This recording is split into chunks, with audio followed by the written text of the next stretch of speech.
Grande édition du journal sur votre chaîne.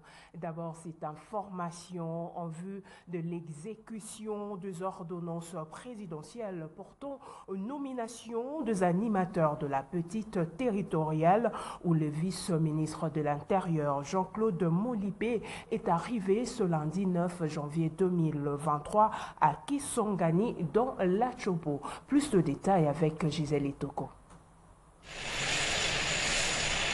C'est dans le cadre de l'exécution des ordonnances présidentielles portant nomination des animateurs de la petite territoriale que le vice-ministre de l'Intérieur, Sécurité et Affaires coutumières est arrivé ce lundi 9 janvier 2023 à Kisangani dans la province de la Chopo. De sa descente d'avion, Jean-Claude Molipé Mandongo a été accueilli par la gouverneure de province et les membres du comité provincial de sécurité. Devant les micros des journalistes, le vice-ministre de l'Intérieur n'a pas manqué de placer un mot en rapport avec le cas de la collectivité secteur des Loubouyabera qui avait de tensions quelques heures seulement après l'ordonnance portant nomination d'une bourgmestre à la tête de cette entité administrative. Merci beaucoup, journaliste. Nous sommes arrivés ici pour une mission précise. Pour procéder à l'exécution des ordonnances devant la République sur les nominations des autorités territoriales. Nous sommes déjà sur place, nous sommes autorités de tutelle. Nous allons examiner la situation sur place. Je pense qu'il y aura une solution et voilà. Après l'aéroport, cap vers le gouvernorat de province où le vice-ministre de l'Intérieur, Jean-Claude Molipé Mandongo, a eu une séance de travail avec la gouverneure Madeleine Nikomba Sabangu, avant de tenir une réunion de sécurité, question de s'imprégner de la situation dans ce coin du pays. Parlons à présent processus électoral en République démocratique du Congo. Quelques représentants de la Commission électorale nationale indépendante CENI ont échangé ce lundi 9 janvier 2023 avec les représentants de la société civile de différentes tendances. Au menu, la sensibilisation et la mobilisation à l'enrôlement et l'identification des électeurs pour les échéances électorales de 2023. Suivez. Alors, l'opération va pour avoir le fichier électoral. La sensibilisation à la mobilisation, à l'enrôlement massif de la population était au centre de cet échange entre les acteurs de la société civile, dont sa diversité, et les délégués de la Commission électorale nationale indépendante. Ainsi, dans son intervention, le chargé des questions juridiques et contentieux électoraux à la CENI, coordination provinciale de Kinshasa, Gina Bedenga, s'est apaisanti sur les innovations de la loi électorale. Nous avons, au cours de ces cadres de concertation avec les parties prenantes. Parmi les parties prenantes, nous avons la société civile, nous avons les partis politiques, les regroupements politiques et d'autres. Alors spécialement, nous avons voulu commencer d'abord par la société civile qui pour nous est un partenaire qui est plus proche de la population. Nous avons échangé avec celle-ci. Les sujets que nous avons abordés, c'est par rapport à ce que nous vivons présentement. Pour le moment, nous sommes en pleine opération d'identification et enrôlement des électeurs. Et nous avons parlé à long et à large comment les choses doivent se faire pendant cette période d'identification et enrôlement des électeurs. Et nous avons aussi porté à la connaissance de l'assistance sur les innovations de la loi électorale. Pour sa part, le chargé de formation des électeurs et des candidats à la CENI, François Mbolo, s'est penché sur la révision du fichier électoral avec les opérations d'identification et enrôlement des électeurs. Il y avait deux points. Le premier point, c'est le point phare, la révision du fichier électoral. Il était notre devoir, de détenteur de l'information sur l'identification et l'enrôlement des électeurs, de pouvoir échanger avec la société civile. Et nous l'avions fait. Nous avons exposé comment les requérants peuvent obtenir calmement et correctement et dans le silence et dans la façon normale les cartes de lecteur. Un jeu de questions-réponses a sanctionné cet échange.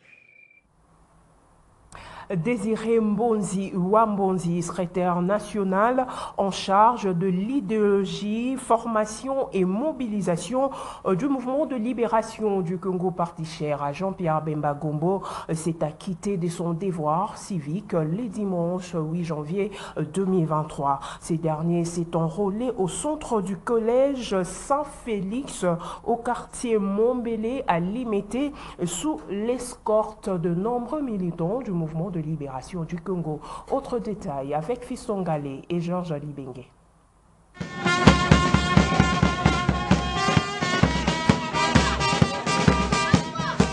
Dimanche 8 janvier 2023, c'est le jour choisi par le député provincial, l'honorable Désiré Mbonzi Ouambonzi, pour s'acquitter de son devoir civique, celui de s'enrôler en vue de l'obtention de sa carte d'électeur. Secrétaire national en charge de l'idéologie, formation et mobilisation au sein du mouvement de libération du Congo de Jean-Pierre Bemba, Désiré Mbonzi Ouambonzi s'est fait accompagner par non seulement les militants du parti, mais aussi par quelques figures lourdes au sein de celui-ci, notamment André Chimanga, son collègue secrétaire national en charge du recrutement, jusqu'au centre d'enrôlement situé au sein de l'école Saint-Philippe du quartier Montbélé dans la commune de Limeti.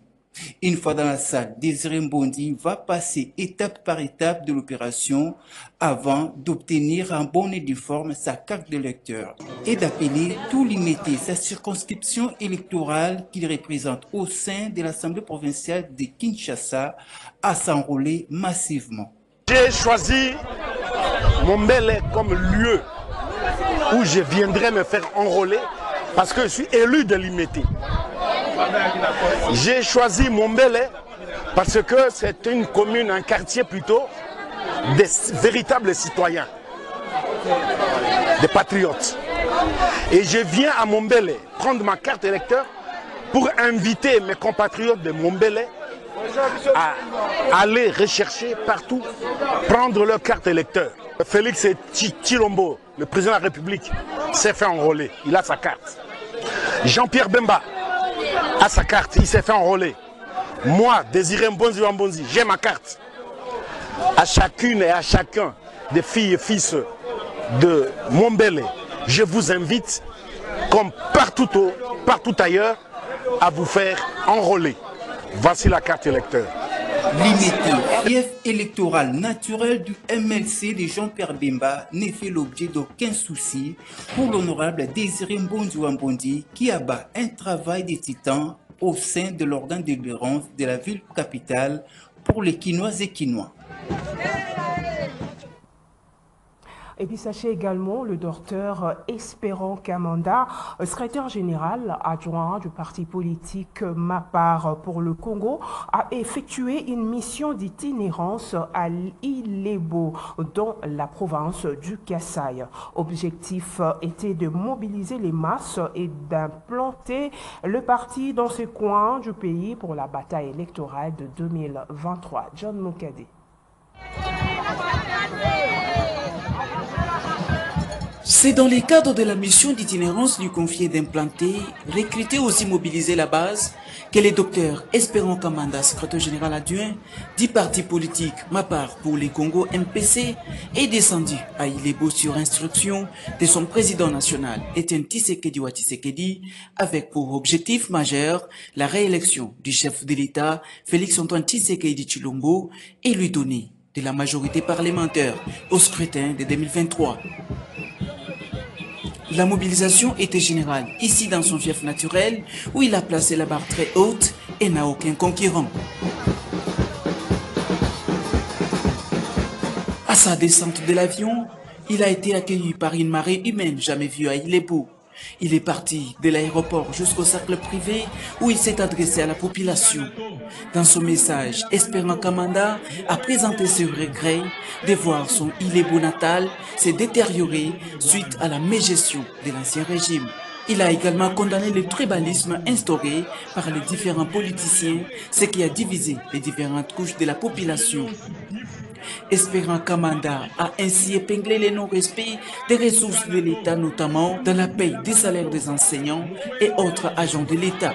Ainsi, Dr Espérant Kamanda d'appeler la population d'Ilebo à se faire enrôler massivement pour participer aux échéances électorales de 2023. Pour clore sa mission dans cette partie de l'espace Grand Kasaï, le fils du terroir Espérant Kamanda a enregistré un grand nombre d'adhérents dans les partis Mapar pour les Congo, un espoir pour le chef de l'État Félix-Antoine Tshisekedi à Ilebou. Le président du Grand Équateur en marche, Didier Ekabela Litenge, était le dimanche 8 janvier 2023 à l'église de Saint de Kingabwa dans la commune de Limete où il a assisté à la consécration du pasteur Malou Malou. C'était une occasion pour lui d'appeler les fidèles à un enrôlement massif en vue de prendre part aux élections de 2023. Un reportage de Lola Kinyama.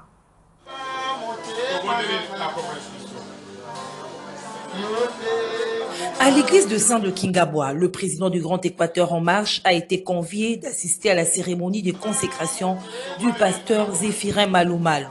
Très proche de la population, Didier Kabela Litenge, appelé affectueusement Ngando na Libongo Naye, a été chaleureusement accueilli.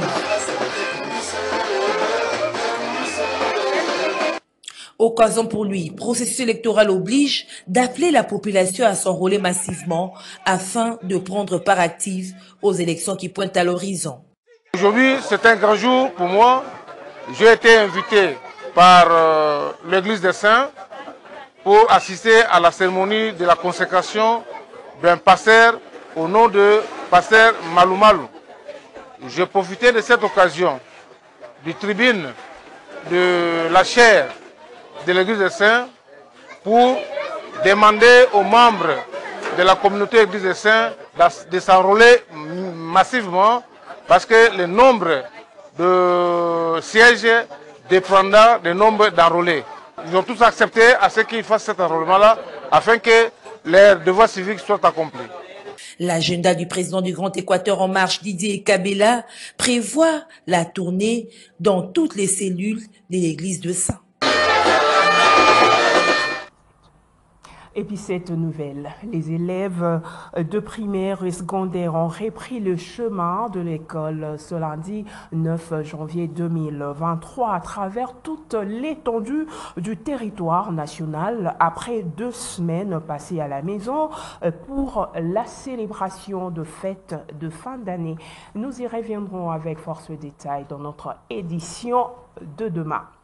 En Ituri, les FARDC ont déjoué une attaque de miliciens de la Codeco dimanche dans le regroupement Largue et Boukpambi, chefferie de Baïma Nord dans le territoire de Djougou. La confirmation est du porte-parole de l'armée en Ituri, le lieutenant Gilles Ngongo, qui précise que la situation sanitaire des 4 militaires blessés lors de cette attaque n'est pas à craindre. Le lieutenant Gilles Ngongo est au micro de Joël Kamabou. Les forces armées de la République démocratique du Congo ont contrecarré les attaques de la milice Codeco à Largo, à Blukwa Mbi, de la milice Codeco sous prétexte de venger la mort de des sujets Lendou qui ont été tués par la milice Zaï. Lors de notre intervention, l'armée régulière a réussi à maîtriser la situation en mettant hors d'état de nuire des éléments de la milice Codeco. Par ailleurs, un élément de forces armées a donné sa vie pour la défense du territoire et 4 autres blessés. Leur état de santé n'est pas à craindre. Et du côté population, il y a eu le dommage, il y a eu quelques maisons incendiées et jusque-là 4 civils retrouvés qui ont été tués par cette milice Codeco. Et pour le moment, la situation est maîtrisée par les forces armées. D'ailleurs, certains habitants vulnérables dans la zone sont sous la haute protection des forces armées de la République démocratique du Congo au niveau de l'état-major 3202 régiment situé à Masumbuko. Rien à craindre, les forces armées sont en œuvre, mais par ailleurs, au nom du gouverneur militaire, le lieutenant-général Luboya Nkanchama, Johnny, nous disons encore une fois aux groupes armés de cesser avec toute forme de provocation et surtout de privilégier le moyen pacifique, d'éviter le moyen non violent pour résoudre le problème de l'Ituri. Le problème de l'Ituri, le moyen pacifique, le mécanisme de non-violence sont à privilégier pour un retour rapide de la paix. La paix en Ituri est à ses prix. Et puis des réactions ne cessent d'étomber au sujet du fort retrait de rebelles M23 de territoires occupés. L'analyste politique résident à Beni, Baraka Kamoua, qui parle d'un complot régional contre la République démocratique du Congo, appelle le gouvernement à prendre des mesures urgentes pour restaurer la paix afin que la population de l'Est participe au processus électoral. Plus de détails avec notre correspondant sur place, Joël Kamabou. Les forces régionales sont dans notre pays pour venir traquer les M23 aux côtés des FARDC. Et que s'il y a le contraire, ou si ces forces armées ne viennent pas aider les FARDC à traquer les M23, nous allons crier à la trahison, nous allons crier à l'hypocrisie, nous allons dénoncer qu'il y aurait une complicité sous-régionale contre la République démocratique du Congo ou contre l'Est de la République démocratique du Congo. Parce qu'en venant du Kenya, du Burundi et de partout ailleurs, ils sont venus avec une mission précise de se battre aux côtés des FARDC pour traquer les M23. C'était ça la mission première de ces forces régionales. Les FARDC, à principe, ne devraient pas se fier ou peut-être croire que les forces régionales vont tout faire. Non. C'est pourquoi, quand les M23 ne respectent pas les accords, les FARDC sont là pour traquer les M23. Parce qu'il y a peu, l'Assemblée nationale, même le chef de l'État, l'avait aussi dit dans ce discours sur l'état de la nation, qu'il ne faut pas négocier avec les M23 et que la seule stratégie ou la seule mission qu'il donnait au FARDC, c'était de traquer l'ennemi. Alors, les FARDC ne doivent pas jouer aussi le rôle des forces de l'EAC ou peut-être de la MONUSCO, d'observer. Ils ont la mission de défendre notre pays, la mission de traquer les M23 qui semble avoir un autre agenda à nous maîtriser. Et qu'ils sont là pour défendre la République. Et comme ils ont la mission de défendre la République, ils sont obligés de le faire. C'est une mission régalienne de notre force et de notre gouvernement congolais. Je voudrais demander au gouvernement congolais de continuer à chercher des voies pour sauver nos frères qui sont dans les territoires de Rutshuru et partout ailleurs, là où il y a des groupes armés, ici à l'Est, parce qu'ils ont droit à la vie. Et puis les collectifs d'associations de droits de l'homme réclament de vraies enquêtes autour de massacres de Beni, province du Nord Kivu, dans l'est de la République démocratique du Congo. C'était à travers une correspondance adressée aux autorités congolaises. Autre détail avec Joël Kamabou. Les vraies enquêtes réclamées par cet éditeur visent à rendre hommage aux victimes des tueries répétitives vécues dans la région de Beni. Maître Paul Mouliro, le destinataire de cette correspondance adressée aux autorités locales et nationales, insiste sur le fait que les enquêtes doivent être publiées au même titre que celles menées sur les massacres de Kichiche dans les territoires de Rutshuru. Le massacre de la ville de Beni, où nous avons aussi les morts. C'est pour cela que nous demandons à ce que ce gouvernement fasse aussi autant chez nous et qu'il publie ses rapports comme il a publié pour les rapports de Kichiche. Nous demandons en même temps au maire de la ville de Butembo et aux deux autres administrateurs de Beni et de Lubero de chercher des espaces de mémoire pour les martyrs, pour les morts, par rapport à tout ce qui est comme atrocité que nous avons subi. En imitant le maire sortant qui, en 2014, il a demandé à ce que notre stade municipal soit le stade du 15 octobre. Cette date nous rappelle la mort de plus de 30 de personnes en ville de Beni. Cette activiste des droits humains rappelle qu'il existe les martyrs à Beni qui doivent être immortalisés comme celle de l'indépendance de la RDC. C'est ainsi qu'il demande à l'auditeur militaire de Gazo de Butembo Beni de rendre au public les enquêtes autour des cas de Ushindi, Mourino Rachid, Alas Youssoufou, tous tués par balle, et de la Fontaine Katarurande, handicapés jusqu'à ce jour pour avoir été blessés par balle à pleine manifestation contre la sécurité. Nous avons demandé au maire de la ville de Beni de nous autoriser, nous, État et population de la ville de Beni, d'immortaliser nos morts en inscrivant les noms de tous nos morts sur le mur qui est le mur de mémoire. Aussi les liés de la commission des crimes. À part ça, il y a les gens qui vivent avec des handicaps du fait qu'ils ont résisté contre l'insécurité. Il y a eu des enquêtes. Nous sollicitons à l'auditeur militaire de publier ces enquêtes, de nous faciliter à connaître où s'arrêtent les enquêtes. De préférence, de fixer les dossiers sur ce qui concerne par exemple la mort de Ushindi, la mort de Youssoufou, le cas de la Fontaine et j'en pense. À demander ces enquêtes sur les massacres, le collectif social des droits humains dit avoir été motivé par la justice traditionnelle prônée par le gouvernement congolais à travers les ministres des droits humains. Pour rappel, depuis plusieurs années, la région de Beni fait face à la répétition de tueries des personnes attribuées au miliciens Maïmaï et aux combattants ADF. Enrôlement de filles et femmes au sein de l'armée et la police en réponse à l'appel du chef de l'État Félix-Antoine Tshisekedi à Beni. Une structure de femmes dénommée Femmes Unies pour le Changement encourage les femmes qui s'enrôlent car, dit-elle, c'est le seul moyen pour elles d'apporter sa contribution pour restaurer la paix dans l'est du pays. Suivez. Le président Félix a proposé à son homologue rwandais une chose simple. Nous sommes un pays riche, vous êtes nos voisins, aucune guerre ne fera déplacer les frontières, nous resterons de voisins à vie. Moi je vous propose de mettre ensemble des projets où nous allons jouer au win-win.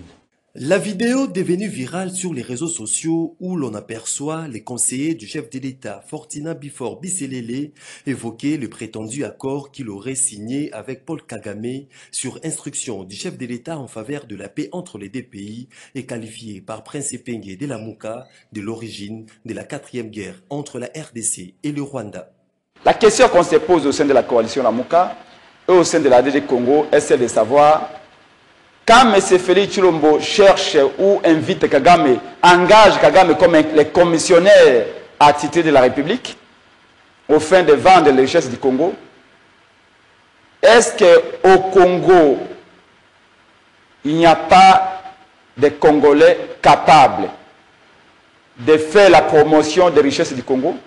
Il n'y a pas des enfants du Congo qui ont aussi des carnets d'adresses assez fournis pour amener les détenteurs de capitaux au Congo?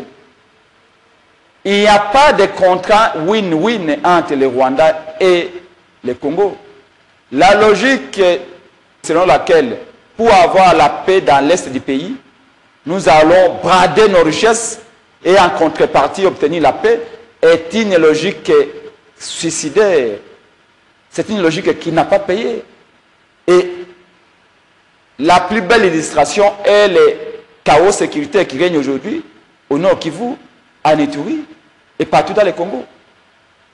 Pour avoir la paix à l'est, l'armée congolaise est équipée et réformée et impose la paix par les armes. Mesdames, Messieurs, nos excuses. Vous venez là plutôt de suivre le président du parti politique AD Congo, Prince Epenge, qui s'indigne contre le propos tenu par le conseiller du chef de l'État, Fortuna Bifor Biselele, dans une vidéo devenue virale sur les réseaux sociaux. Selon Prince Epenge, les déclarations faites par ses proches du chef de l'État est un prétendu accord entre Félix et Kagame sont à la base de la 4e guerre entre la République démocratique du Congo et le Rwanda. Enrôlement de filles et femmes au sein de l'armée et la police en réponse à l'appel du chef de l'État Félix-Antoine Tshisekedi.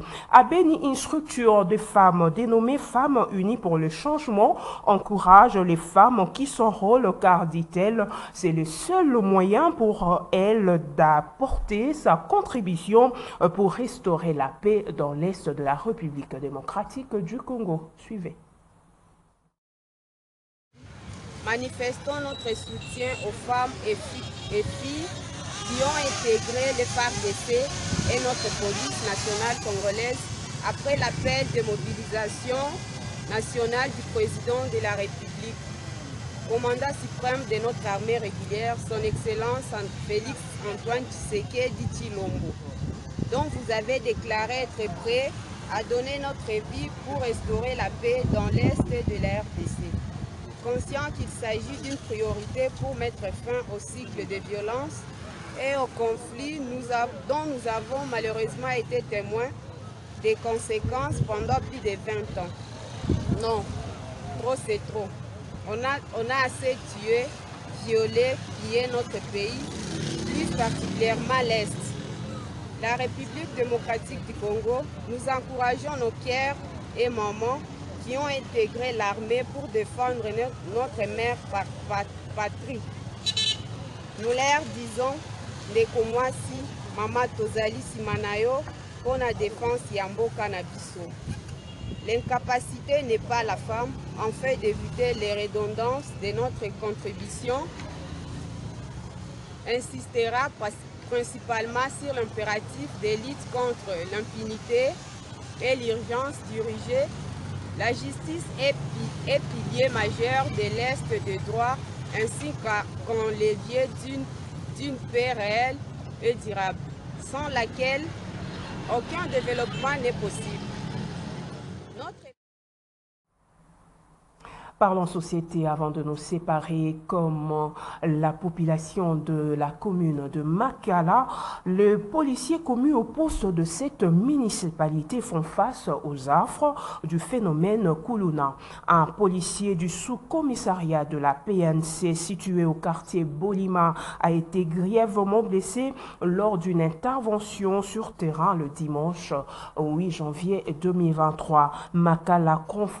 Makala, confronté sérieusement au phénomène Kuluna, les éléments de la police réclament plus de moyens pour éradiquer ces phénomènes. Un reportage des Avériennes Zameya et Shekina Vutu.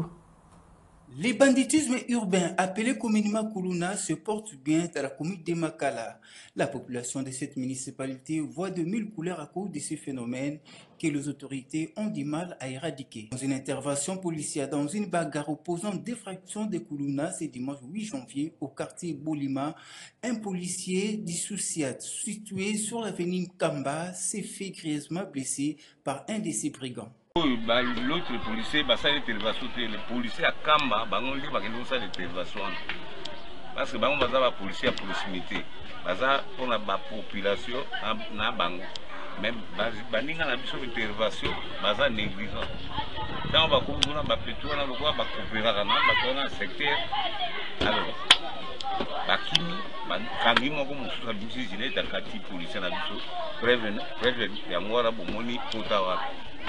le problème est que matériel et la société pour neutraliser les grenades ou pour neutraliser l'État. Il Pékin a fait sa mission au commissariat général, a fait sa mission comme ça. Le sous-commissaire principal Fali, commandant de ce poste, a quant à lui déploré les attitudes de la population de ces municipalités de protéger ces bandits. À l'aise était vraiment pour les brigands, les Kuluna. Totalement à l'aise. Le côté de ma chef de riz. Ma chef de riz, pour l'acchabiso bana na te poto kama ko ba yebani na bango.